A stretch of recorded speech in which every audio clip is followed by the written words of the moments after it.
कल्पना कीजिए, एक भयानक रात है। चंद्रमा अपनी आधी चमक में है और युद्ध की गूंज आकाश में फैल रही है। एक वीर योद्धा घोर संग्राम के बीच अकेला खड़ा है। सामने विशाल और भयानक चक्रव्यूह है जो एक अग्नि कुंड की तरह जल रहा है।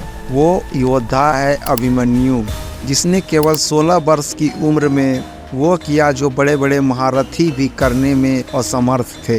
कहानी का आरंभ यहीं से शुरू होता है, जहां एक शूरवीर का जन्म होता है, जिसकी वीरता और बलिदान ने महाभारत के युद्ध में इतिहास के पन्नों पर अपनी अनोखी छाप छोड़ दी। अभिमन्यु की कहानी सिर्फ एक योद्धा की नहीं, बल्कि एक बलिदान और संघर्ष की कथा है। इस कथा में रहस्य, धर्म और वीरता की ऐसी परतें हैं जो किसी भी दर्शक को जकड़ कर रख देती है। अभिमन्यु महाभारत के पांडवों के महान धनुर्धर अर्जुन का पुत्र था, लेकिन उसका पहचान सिर्फ एक योद्धा के रूप में नहीं, बल्कि धर्म और वीरता के प्रतीक के रूप में है। जन्म से ही अभिमन्यु को दिव्य शक्तियों का आशीर्वाद प्राप्त था। उसकी माँ सुभद्रा, जो कृष्ण की बहन थी, गर्भ अवस्था में ही अभिमन्यु को महान योद्धा बनने का संस्कार देती थी। परंतु अभिमन्यु की कहानी जितना सरल लगती है, उतनी ही रहस्यमयी भी है। उसकी मृत्यु भी महाभारत के सबसे रहस्यमयी और विवादास्पद पहलुओं में से एक मानी जाती है। तो चलिए इस अद्भुत कथा की गहराई में उतरते हैं और जानते हैं कि अभिमन्यु की वीरता और बलिदान की कहानी क्या है, जो महाभारत की आत्मा बन गई।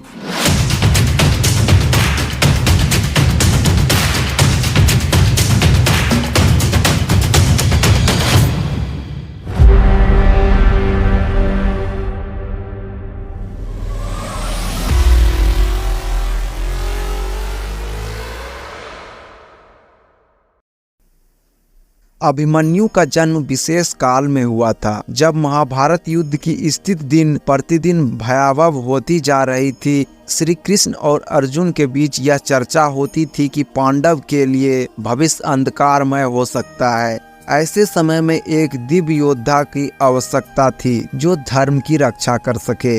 जब सुभद्रा गर्भवती थी, तब अर्जुन ने उन्हें युद्ध के कई रहस्य के बारे में बताना शुरू कर दिया। खास तौर पर चक्रव्यूह के रहस्य की बात आई। अर्जुन ने सुभद्रा को चक्रव्यूह के निर्माण, उनमें प्रवेश करने की तकनीक और उसे तोड़ने का उपाय समझाए। लेकिन एक रहस्यमयी मोड़ तब आया जब सुभद्रा को नींद आ गई। अर्जुन ने चक्रव्यूह तोड़ने के उपाय बताए थे, लेकिन अभिमन्यु गर्भ में केवल आधी बात सुन पाया। परिणाम स्वरूप अभिमन्यु को चक्रव्यूह में प्रवेश करना तो आता था, लेकिन उसे तोड़ने की विद्या नहीं पाई थी। यही भविष्य में उसकी वीर गति का कारण बना। अभिमन्यु ने छोटी उम्र से ही अपने पिता अर्जुन और अपने मामा श्री कृष्ण से युद्ध कला की शिक्षा प्राप्त करनी शुरू कर दी थी। उस समय में वह अत्यंत बलवान और अद्वितीय धनुर्धर बन गया। वह अपने समय के सबसे होनहार योद्धाओं में से एक था। अभिमन्यु का साहस, बुद्धिमानता और युद्ध कौशल उसे एक अद्वितीय स्थान दिलाते थे। वह युद्ध के मैदान में बिजली की तरह तेज और शेर की तरह निडर था। अभिमन्यु की माता सुभद्रा ने उसे केवल एक योद्धा नहीं, बल्कि धर्म और निष्ठा का प्रतीक बनने की शिक्षा दी थी। यह गुण उसे अन्य योद्धाओं से अलग बनाता था। जब महाभारत युद्ध शुरू हुआ तो अभिमन्यु ने केवल 16 वर्ष की उम्र में युद्ध में भाग लेने का निर्णय लिया। यह निर्णय उसकी युवा अवस्था को देखते हुए चौंकाने वाला था, लेकिन उसकी वीरता और आत्मविश्वास ने सभी को उसकी क्षमता पर विश्वास दिला दिया। महाभारत का युद्ध केवल कौरव और पांडवों के बीच की लड़ाई नहीं थी, यह धर्म और अधर्म की लड़ाई थी, जिसमें हर योद्धा को एक नायक या खलनायक के रूप में देखा जाता था। अभिमन्यु इस लड़ाई में नायक के रूप में उभरा, जिसने अपनी बलिदान से धर्म की प्रतिष्ठा को जीवित रखा। महाभारत के 13वें दिन जब कौरव ने चक्रव्यूह की रचना की, तब अर्जुन अन्य स्थान पर व्यस्त थे। ऐसे में पांडवों को चक्रव्यूह में प्रवेश करने वाला कोई योद्धा चाहिए था। अभिमन्यु ने आगे बढ़कर यह दायित्व स्वीकार किया, क्योंकि वह चक्रव्यूह में प्रवेश करने की विद्या को जानता था।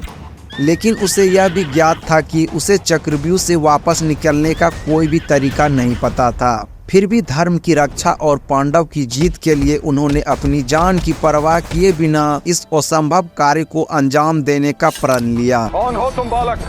मेरे सामने वीरों की ये दीवार खड़ी करने का सामर्थ्य और साहस कहां से पाया है?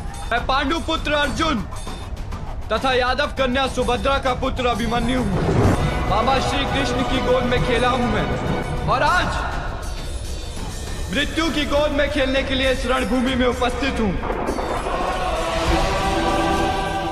अभिमन्यु का चक्रव्यूह में प्रवेश एक अद्भुत और वीरतापूर्ण घटना थी। वह अकेले चक्रव्यूह में घुसा और अपने शौर्य से उन्होंने कौरवों के सबसे शक्तिशाली योद्धाओं को धूल चटा दी। भीष्म, द्रोणाचार्य, कर्ण और दुशासन जैसे महारथी भी उसकी वीरता से प्रभावित हुए बिना नहीं रह सके। लेकिन अंत में अभिमन्यु को चक्रव्यूह में फंसा लिया गया, जहां उसके साथ कौरवों के महारथियों ने धोखा किया। सबने मिलकर अभिमन्यु को अकेला घेर लिया और नियमों के खिलाफ उसे मार डाला।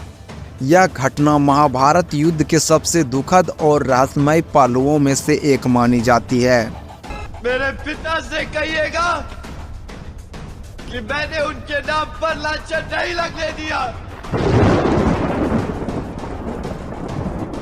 मेरी माता से कहिएगा कि मैं मरते समय भी पराजित नहीं हुआ।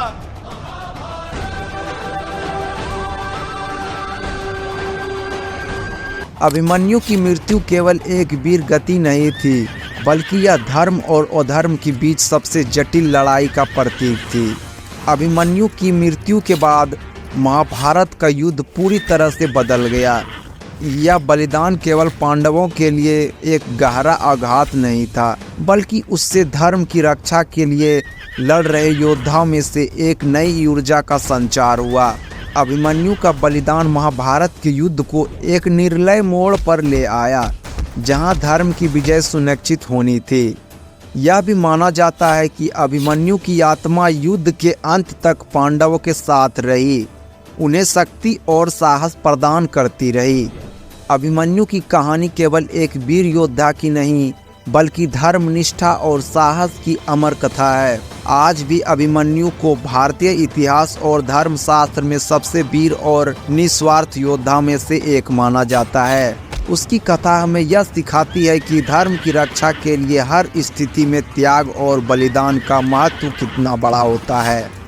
उसने अपनी अल्पायु में ही एक ऐसा इतिहास रचा जो अंत काल तक प्रेरणा का स्रोत बना रहेगा। अभिमन्यु की यह कथा रहस्य और वीरता से भरी है। उनके बलिदान ने केवल महाभारत को नहीं, बल्कि पूरे धर्म और नीति की समझ को भी गहराई से प्रभावित किया। यदि हम अभिमन्यु की कहानी को ध्यान से देखें तो यह हमें यह सिखाती है कि धर्म की रक्षा के लिए न केवल शास्त्रों की, बल्कि निष्ठा, धैर्य और साहस की भी आवश्यकता होती है। तो ये थी कहानी हमारे वीर योद्धा अभिमन्यु की, जो कि महाभारत में इनका बहुत महत्वपूर्ण रोल रहा।